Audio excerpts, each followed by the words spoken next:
से आप सभी को मैं रीना ढिल्लों एक बार फिर से अपने यूट्यूब चैनल हिंदी विषय श्रृंखला पर आपका स्वागत करती हूँ। आज हम पढ़ने वाले हैं द्विवेदी युग के राष्ट्रधारा के कवि। ठीक है।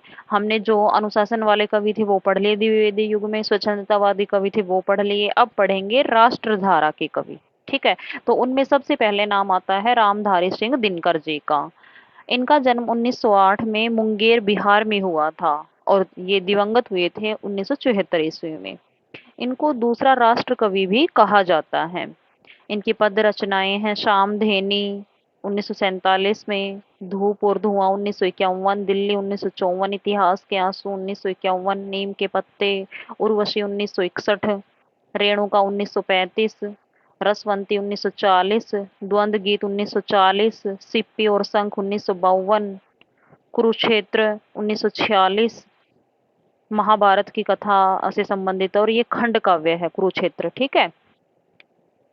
7 इसमें सर्ग हैं और 1946 में लिखा गया है।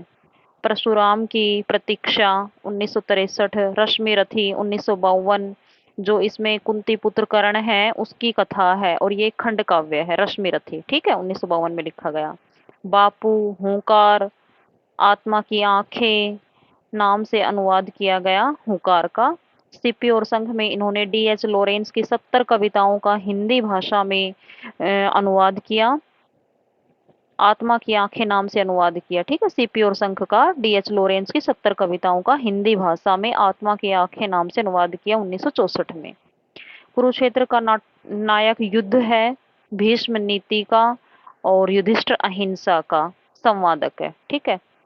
इन्हें अधैर्य का कवि और समय सूर्य भी कहा जाता है।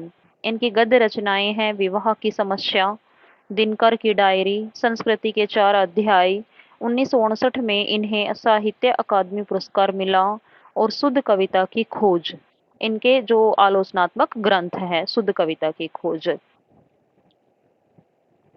अब है नंबर 2 पर हमारे माखनलाल चतुर्वेदी। इनका जन्म 1889 में और मृत्यु 1968 ईस्वी में हुई। इन्हें एक भारतीय आत्मा उपनाम से भी जाना जाता है, इज द मोस्ट इम्पोर्टेंट।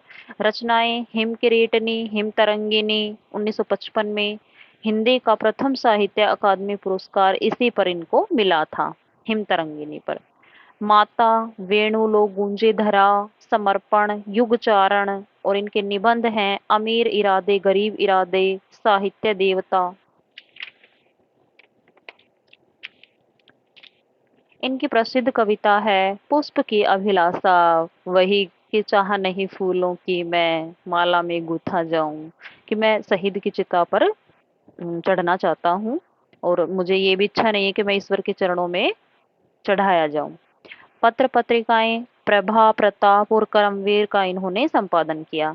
ये छायावाद की लघु त्रयी में शामिल हैं। ठीक है। बड़े तो जो आपको पता है छायावाद के 4 स्तंभ, परंतु छायावाद की एक लघु त्रयी भी है जिसमें 3 कवियों के नाम है। अगले हमारे कवि हैं राष्ट्र चेतना से संबंधित कवि बाल कृष्ण शर्मा नवीन। इनका जन्म 8 अगस्त 1897 में और मृत्यु 1960 ईस्वी में हुई। जन्म स्थान ग्वालियर राज्य के भयाना ग्राम में, मध्य प्रदेश में। रचनाएं कुमकुम प्रथम काव्य संग्रह इनका 1939 में लिखा गया। अपलक, रश्मि रेखा, प्रवासी, हम विस्पाई, जन के, विनोबा स्तवन और उर्मिला। इसके बाद आती है हमारी सुभद्रा कुमारी चौहान। इनका नाम सुनते ही आपको झांसी की रानी कविता याद आ गई होगी, खूब लड़ी मर्दानी वह तो झांसी वाली रानी थी।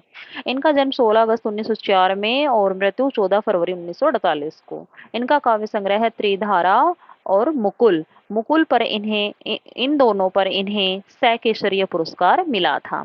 इनकी प्रसिद्ध कविताएं हैं झांसी की रानी और प्रभु जी तुम मेरे मन की जानो और समाधि। ठीक है। कहानियां हैं इनकी राही, बिखरे मोती, सीधे साधे चित्र, उन्मादिनी, पापी पेट और एक प्रसिद्ध राष्ट्रीय कहानी है पापी पेट। 1919 में इनका विवाह खंडवा के ठाकुर लक्ष्मण सिंह के साथ और बाद में ये जबलपुर आ गई थी। इनके साथ विवाह हुआ था लक्ष्मण सिंह के साथ, बाद में जबलपुर आ गई थी। मिला तेज से तेज इनकी जीवनी है जो लिखी है इनकी बेटी सुधा चौहान ने।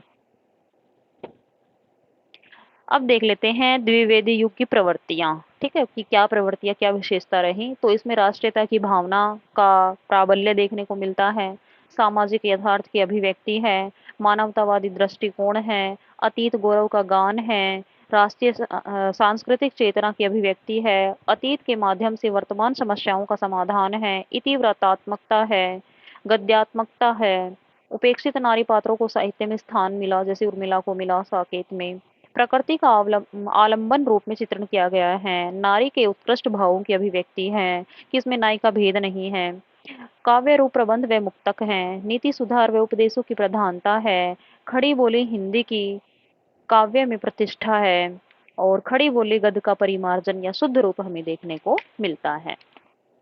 इसी के साथ 2 पॉइंट और बचते हैं, ये भी पढ़ देती हूँ। द्विवेदी युगीन समस्त साहित्यिक गतिविधियों का केंद्र सरस्वती पत्रिका थी, और मैथिली शरण गुप्त की कीर्ति के 2 स्थायी स्तंभ हैं, साकेत और यशोधरा। ठीक है, यशोधरा जो गौतम बुद्ध की पत्नी थी, यशोधरा। इनका पंचवटी खंड काव्य प्रकृति चित्रण के लिए प्रसिद्ध है।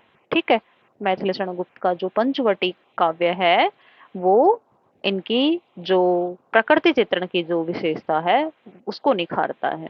इसी के साथ ही जो हमारा द्विवेदी युग है वो समाप्त होता है। आशा करती हूँ आपको मेरी वीडियो पसंद आ रही होंगी, और अब ज़्यादा से ज़्यादा लोग जुड़ने लगे हैं, कमेंट भी आ रहे हैं, तो जिसकी जो भी क्यूरी हो वो कृपया कमेंट में लिख दें ताकि मैं उनका सॉल्यूशन बता सकूं।